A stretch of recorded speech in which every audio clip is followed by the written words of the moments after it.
하나님의 말씀은 고린도전서 14장 1절부터 12절까지 말씀입니다.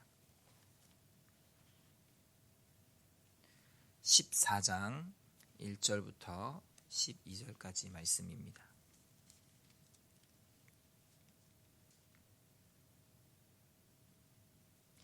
사랑을 추구하며 신령한 것들을 사모하되 특별히 예언을 하려고 하라.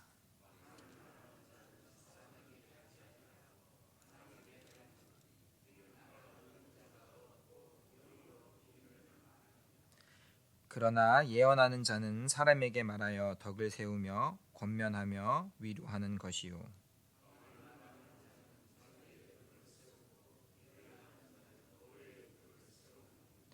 나는 너희가 다 방언 말하기를 원하나 특별히 예언하기를 원하노라. 만일 방언을 말하는 자가 통역하여 교회의 덕을 세우지 아니하면 예언하는 자만 못하니라.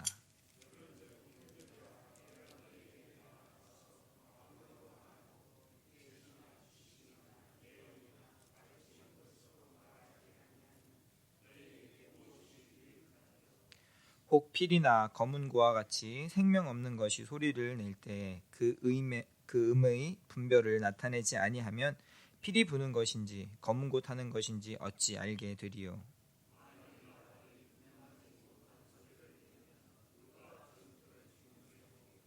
이와 같이 너희도 혀로서 알아듣기 쉬운 말을 하지 아니하면 그 말하는 것을 어찌 알리요. 이는 허공에다 말하는 것이라.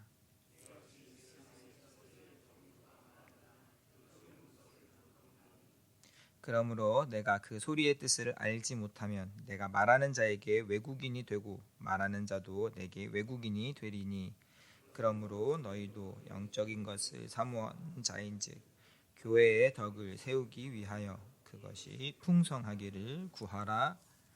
아멘. 사도 바울은 가장 높은 은사가 사랑이라고 이렇게 말씀하며 사랑에 대한 설명과 권면과 조언의 말씀을 길게 이어갑니다. 어제 월사 기도회 때 말씀을 나눈 대로 고린도전서 13장 보통 이제 사랑장이라고도 이야기하는 이 사랑에 대한 말씀을 고린도 성도들에게 전합니다. 지금 우리는 이 고린도전서 13장 또 14장 15장 이렇게 나눠서 바울 사도의 서신을 읽고 있지만 사실 바울 사도가 이 고린도 교회의 편지를 적어서 이렇게 보낼 때는 이렇게 장과 절이 구분되어서 편지를 한 것은 아닙니다.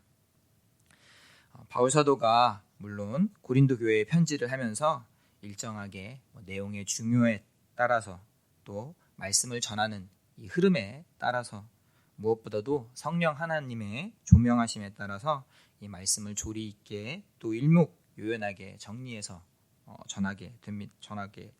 전했습니다. 그러니 이제 이렇게 우리가 내용에 맞게 장과 절을 구분해서 말씀을 읽을 수 있는 것입니다. 어제 위임 목사님께서 이미 말씀하셨던 것처럼 바울은 사랑에 대한 이 마지막 설명과 권면 중에서 사랑에 대한 말씀을 전하며 마지막에 믿음, 소망, 사랑 이 세 가지가 항상 있을 것이라고 이렇게 말씀할 때 이 항상 있다는 말은 그냥 단순히 남아있다, 항상 머물러 있다, 항상 지속된다라는 뜻을 넘어서 영원한 속성을 예수님께서 다시 오심으로 완성하실 그 영원한 하나님 나라에 속해 있음을 의미합니다. 영속적으로 항상 있을 것을 내포하는 것입니다. 그 이전에 바울 사도가 소개했었던 수많은 신령한 은사들, 방언이나 예언이나 병 고치는 은사, 지식, 가르치는 은사 등 그 수많은 은사는 결국 온전한 것이 올 때에는 사라질 것들입니다. 거울로 보듯 희미한 것들이고 부분적인 것들입니다. 그러나 믿음, 소망, 사랑은 이러한 은사들과는 다르게 항상 있다고 있어야 할 영원한 하나님 나라에 속한 것입니다. 어제 본문 13장 13절에서 믿음, 소망, 사랑 이 세 가지는 항상 있다고 할 때 이 있다라는 단어는 헬라어 메노라는 단어로서 바울이 이 단어를 통해서도 다른 편지에서도 사용할 때 없어질 것과 대비해서 영원히 길게 있을 것을 설명할 때도 이 단어를 사용하는 단어입니다. 다만 바울 사도는 그렇게 영원에 속한 하나님 나라가 임한 이후로도 여전히 존재할 그런 본질적인 가치일 믿음, 소망, 사랑에 대해서 이야기하고는 다시 방언과 또 예언의 은사, 방언을 통역하는 은사에 대해서 오늘 다시 말씀을 하고 있는 것입니다. 본문 1절 말씀입니다. 사랑을 추구하며 신령한 것들을 사모하되 특별히 예언을 하려고 하라. 이렇게 말씀하면서 다시 예언과 방언과 또 통역하는 은사를 이야기하는 것입니다. 신령한 은사에 대한 결론이자 사실 마무리로서 가장 중요한 영속적인 가치인 영원한 하나님 나라에 속한 믿음, 소망, 사랑 이 결론을 어쩌면 말한 이유로 다시 방언과 예언과 통역의 은사를 이야기하는 것입니다. 우리가 사실 이 땅에서 신앙의 길을 또 성도의 삶을 또한 십자가의 길을 갈 때 정말 하나님 나라에 속한 영원한 영속적인 것들을 소망하고 간구하지만 또한 때로는 우리가 살아가면서 부분적일 수도 있고 일시적일 수도 있고 다만 앞으로는 사라질 것이라고 할지라도 우리가 이 땅 가운데서 또 필요하고 함께 구해야 하는 것입니다. 바울 사도가 전한 특별히 이 방언과 예언과 통역의 은사만이 아니라 섬김의 은사, 나눔의 은사, 또 찬양의 은사, 가르침의 은사 등 모든 은사를 우리가 사모하고 간구해야 하는 것입니다. 특별히 사모하고 간구하는 것만이 아니라 바울 사도가 그렇게 수차례 고린도 교회에 강조했던 것처럼 그저 은사의 높고 낮음이 아니라 은사의 위계나 아니면 은사의 크고 작음이 아닌 또 은사의 어떤 강력함 또 유약함이 아닌 모든 수많은 은사가 정말로 우리 몸의 지체와 같이 다양하게 정말 하나님께서 하나님의 기쁘신 뜻에 따라서 사용하신다는 그 사실을 꼭 기억해야 하는 것입니다. 우리가 각 사람의 다양함과 같이 그리고 그 다양함이 더 다양할수록 더 다채로울수록 더 각색일수록 때로는 어쩌면 이질적이라고 느껴질 수도 있지만 오히려 그러한 각 개인의 고유함 그 고유함이 자유롭게 발현될수록 하나님께서 허락하시는 은사는 더 아름답게 더 교회의 덕을 세우는 일에 사용될 것입니다. 특별히 바울에게 있어서 이렇게 교회의 덕을 세우는 일은 너무 중요했습니다. 어쩌면 개인의 덕을 세우는 것에 앞서 교회의 덕을 세우는 일을 개인에 앞서서 공동체의 유익을 구하는 것처럼 보입니다. 물론 바울이 개인의 자유에 앞서서 공동체의 이익을 앞세운다거나 아니면 공동체를 위해서 개인의 희생을 강요한다는 그런 것은 절대 아닙니다. 다만 바울 사도에게 이 공동체의 유익은 로마 교회에 편지할 때도 그렇고 또 빌립보 교회 또 그리스도의 마음으로 나만이 아니라 이웃을 서로 돌아보라고 말씀했던 것도 그렇고 공동체의 유익이 언제나 우리 그리스도인 각 개인의 신앙이 성숙하게 되는 데 있어서 중요한 바탕이 됨을 이야기하고 강조하는 것입니다.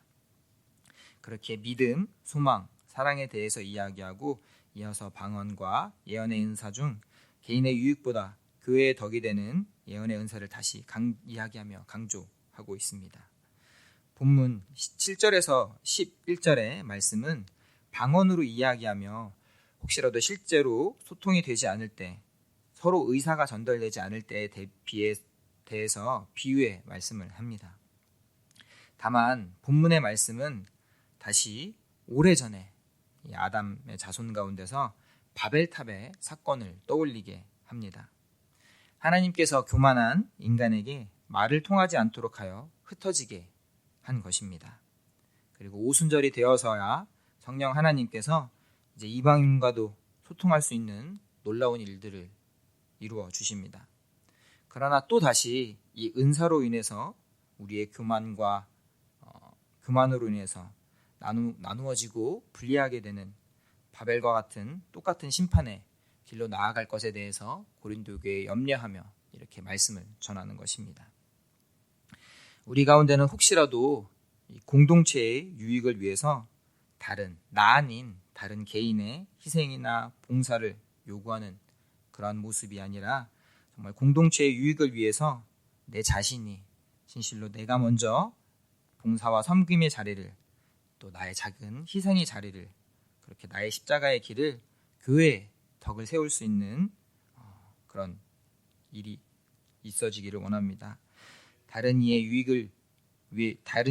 유익을 실족하게 하는 것이 아닌 내 이익에 앞서서 내가 먼저 공동체의 유익을 위해서 나를 내려놓을 수 있는 그런 내 자신의 결단과 다짐이 이 시간 정말 저와 여러분 가운데 있기를 소망하고 기도합니다. 기도하겠습니다. 아버지 하나님, 감사합니다. 우리의 교만과 우리의 연약함으로 인해서, 또 나라에 드러나고 싶은 그런 우리의 불안한 욕구로 인해서 바벨에 주님께서 심판하셨던 그런 무서운 징벌들이 우리 가운데 있어지지 않기를, 정말 우리 가운데는 정말 작은 자를 더 아름다운 것으로 입혀줄 수 있는 각자의 개인의 고유함 가운데 그것이 더욱더 주님 앞에 아름답게 사용되어질 수 있는, 무엇보다도 내 자신을 더욱더 내려놓고 십자가의 길을 갈 수 있는 그런 아름다움으로 교회의 덕을 세울 수 있기를 간절히 사모하고 기도합니다. 예수님 이름으로 기도드립니다. 아멘. 하늘에 계신 우리 아버지의 이름을 거룩하게 하시며 아버지의 나라가 오게 하시며 아버지의 뜻이 하늘에서와 같이 땅에서도 이루어지게 하소서.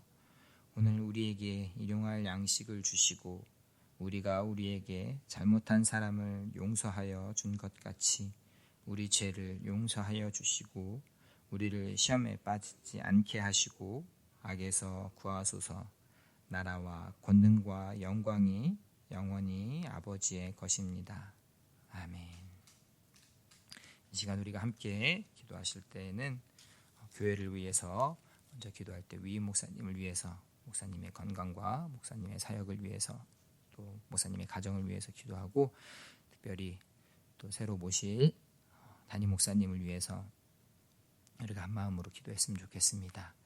또한 교회의 모든 어려움에 있는 신체적으로 또 정신적으로 영적으로 어려움에 있는 모든 성도들을 위해서 우리가 함께 기도하길 원합니다. 그리고 우리가 매일 만나는 이웃, 이 예천 지역, 예천 땅을 위해서 기도하고, 또 이 나라와 이 민족을 위해서 간절히 기도하기를 원합니다. 선교의 여파로서 참 나라가 많이 힘들어지고 있는데, 특별히 정말 이 호국 보훈의 달, 이 나라를 위해서 우리가 더 나라를 사랑하는 마음으로 기도했으면 좋겠습니다. 또 온 세계 열방 가운데 선교사님들과 또 그 선교지의 영혼들을 위해서 함께 기도하고, 각자의 기도 제목으로 우리가 주님의 이름 한번 부르고 기도하겠습니다.